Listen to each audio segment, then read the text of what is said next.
we got to talk about this part, which is this whole going pro out of college or going pro when you're in high school. Yeah. Because now, granted, I think we see it more on the sprinting side, but of course it does happen in other events. But fundamentally, what are we doing? So like, let's have this conversation. Like, what's happening? Because NIL is here. Yes, NIL changed the game, I think. It did, but not as much as people think it did. It just confused the game. That's the best way I would put it. Like, the data doesn't tell me that the game has changed. It's just, again, it's very confusing and very misleading. So don't believe everything you see. That's what I'm trying to say. That's the quote. Who's done it? So, Noah and Erriyon did it, and they were success. They went straight. They were success. Well, why did it work for them? Because I think they're the only two it did. Well, so for them, they were like, so let's say Erriyon. Erriyon was very successful early on that it wouldn't even have made sense for him to go to college. From a competitive standpoint, if he's already running, what was he running? 19.8. I think he ran, at Olympic trials when he was still however young.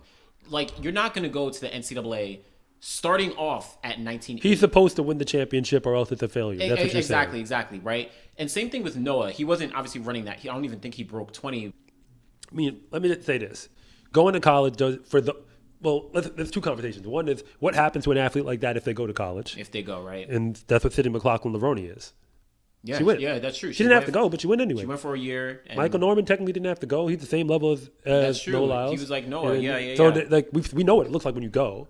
And that's then you could argue Sha'Carri was, I guess, on the same level. She was but not. But not from coming out of high school. She wasn't like a Sydney. Or she was right below. Yeah. She was like the next cut. Yeah, exactly. So what I'm saying is, like, if you're gonna make it from high school going in, you've got to show up to the USA's and make it look like you belong there in the final, and you've got to do it before you turn 18 years old.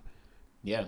If you can't show up first time you get there, get to the final, and make it look like you belong. Yeah, and that's what Noah did. That's what Michael Norman did, right? Like, when they were there. So I think in general it's mixed. Noah Lyles, Erriyon Knighton, they had success. They have currently successful careers. I think for someone like Sydney, right? She went 1 year, made sense. She had already made an Olympic team, but she wasn't like that world beater, right? Like, she wasn't who we of course know as Sydney right now. Even someone like, Christian Coleman, he finished off, he went through Tennessee and then he went pro, but like coming out of high school, he wasn't like that guy. Well, yeah, his numbers from high school to college, like he was as good. There were other guys who looked as good as Christian at the high school level. Exactly. Who just didn't do what he did. They just didn't pan out. In college. Yeah. And even Christian early on, he didn't get to Tennessee and start dominating, right? Yeah. It took a little bit. So, yeah, I think in general, it depends on the athlete, but I would say I would edge towards an athlete going to college as opposed to going pro from high school. Well, I think college is always a victory, but and that's not just from an education standpoint. I'm saying, like, you have to know what running pro actually is. Yeah. Okay, speaking on behalf of friends of mine who tried it, NCAA All-Americans who went on and tried to do the pro thing, it's incredibly lonely. It's hard. Yeah. Because I honestly believe the most fun you'll ever have in track and field will be competing on a college team, a good one, especially at the D1 level. Yeah. I think that's the most fun you're ever going to have in the sport. Yeah. When you turn pro, at that point, your whole career is just trying to make the Olympic team. And I hate to say that because, like, yes, the world is a thing, but, like, man, if you don't make the Olympic team, it's not going to compare in terms of, like, the joy that you get out of competing in the space. So for that reason, when you go to college, you're allowed to leave, in my opinion. If you really want to be a pro so badly, you're allowed to leave if you got to win gold. Got to win gold in your event. Yeah. And I'm not going to think you have. You're saying you got to win gold. You got to win an NCAA title. Right? Yeah, you got to win an NCAA title, definitely. Okay, that's fair. And I'd say, I think you should either win one indoors and outdoors. Okay. Or you have to break a collegiate record. If you don't do either of those, you're probably not ready. I think that's fair. There's some Sha'Carri broke a record for the record. Sha'Carri broke a record, and that's she won why a title. She was okay. Yeah. Michael Norman broke record, then won both indoors, outdoors. That's true. Christian did both. He did both. These are the people who are ready to leave. They were ready. Yeah, I will say Sydney broke records. Sydney, of course, she broke records. Sydney probably is one who actually maybe didn't even need to be in college. Yeah, she went because she wanted to go to college. Yeah, she just wanted to go to college, which is, again, and I think while she was in college, she was training with pros. Like, I think Kenny Harrison was there, and there was like people who were already there who were pros. So she has like a different experience.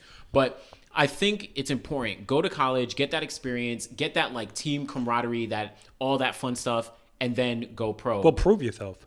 And prove yourself, yeah. I mean, it's true. You got to prove yourself, because if you go pro, everyone's going to forget about you if you didn't win anything, if you didn't run fast. Which is what happened to the Kim Duncans and whatnot, where I know most people don't remember they were tearing it up. Exactly. There were so many athletes who were like, you're getting second, third, fourth, and sure, in the NCAA, you're dominating. But like, when you go to the pro ranks, that's second, third, but fourth. Even like, okay, even Maurice Mitchell, he made an Olympic team. When's the last time you heard his name?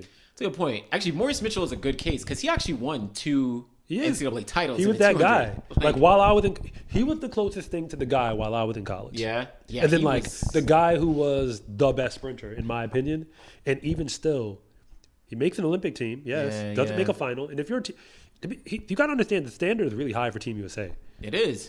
If you make an Olympic team or a world team, but don't make an individual final, it's almost like you never showed up. Yeah. Like if there is no like pat on the back.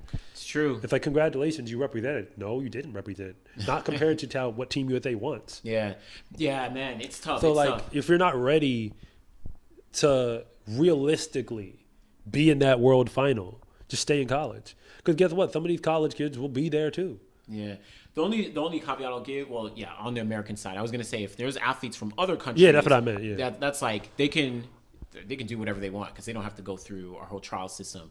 But Tarsus, Oregon, Uganda. Yeah. It's like, so yeah, you got a couple people, but yeah, I think in general, some of these athletes, you gotta win an NCAA title. You have to maybe break a record, or you have to be like this crazy talent that we can see where this is going, and maybe NCAA is like hindering you or something like that. I can't think of like an example. But if you can't think of an example, like I hear you, but like it's almost like it doesn't apply because like that person doesn't exist. I know. I mean, look at was it Brandon Carnes? Where did he go?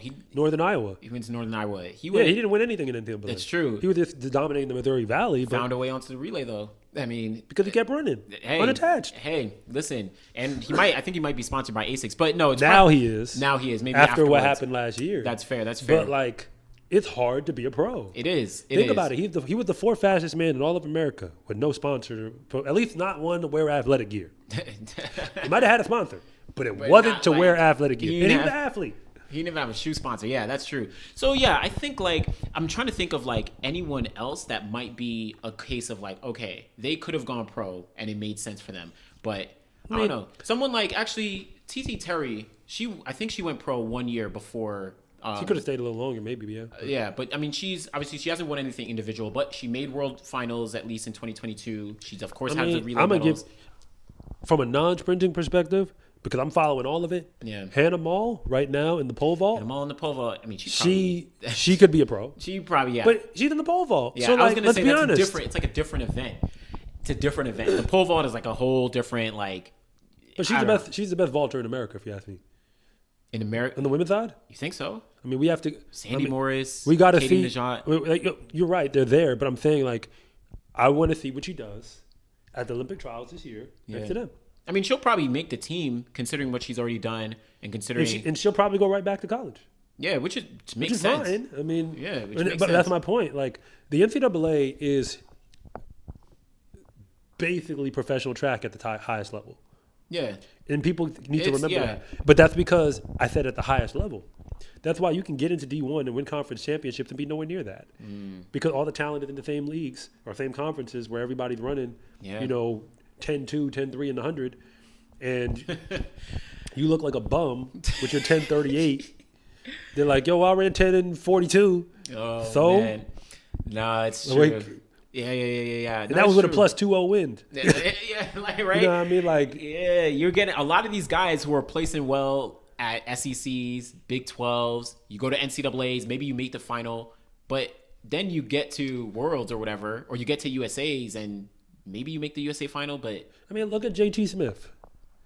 Yeah, JT Smith, man. JT Smith. He went D2 national champion, School moves up to D1. They don't let him win at the NCAAs because of the politics of moving up, which is funny because he was technically the fastest guy on the clock. Gets to USA's, is the fastest collegian, makes the relay team based off of the rules they got.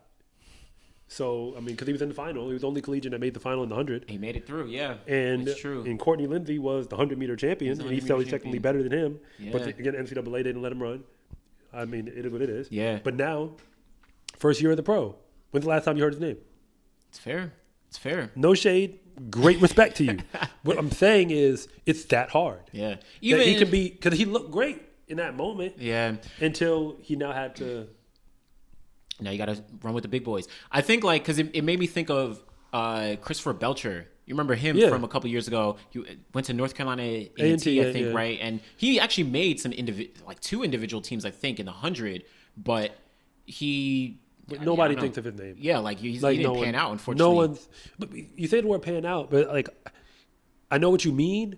It's just that, like, I'm just saying there's levels to this. And what it means to be a pro in track and field is either you are one of the absolute best in the world at what you do, or you are just somebody who works at Home Depot in all likelihood, or has some other side hustle. While you continue running track and field. Yeah. And it's a shame that it's like that. It doesn't need to be like that. I'd love to be a part of helping us change that. But that's what it is right now. Yeah, it's a fact. It's unfortunate. It's an unfortunate fact of our There's no money right in being the 15th best 100-meter runner in the world. Yeah, and especially if you're American. I was going to say if you're American, because around the world, it's different. Where you can be being 15th best in the world at a different country actually makes you really, really good, depending on what country it is. If you're American, I mean, and you got to the 15th best. Or the 20th best. Yeah. That means you might be the 10th best American. Yeah. But that's why I say someone like Christopher Belcher didn't pan out, because to make Team USA, even if it wasn't as stacked, I don't remember exactly the time. He made 2019 and he made 2017, if I'm correct. That was kind of in that window before Noah became what he is now. Before Noah, so you had Christian in there, you had Justin still there. But, like, if you're making Team USA, that means that, like, okay, there's something here. Because you don't just make Team USA. That's true. So that's why I say, like, he didn't pan out. But you're right that if you're an NCAA athlete and you're not winning NCAAs, especially as an American, or if you're not getting, like, top 2, then you definitely have to say, all right, should I go pro? Should I really make this jump? Or should I stick in NCAA, get this NIL money, right? Just continue to do what you got to do. And then later on, right, after your eligibility's up, go pro. I'll also give a shout out to Masai Russell, who, of course, she went pro recently, but she doesn't have a shoe contract. She's not with any shoe company. She's just working off of, like, different deals, very similar to like she did with NIL. Well, it seems like Matthew Bowling's doing the same thing. Matthew Bowling, because his joint says unattached. The fact that, again, everybody's doing what's best for them given the current situation. Yeah. But until we can step up the situation to a place where there's an organized structure for track and field where the athletes can compete. In other words, you should be able to be that unattached athlete, but have a league or something that you can go to where we can see Noah versus you. So you can have that moment to impress us. Yeah. Competitively speaking. Yeah. Or whatever. Like there's no entry point. You're just kind of just running random meets.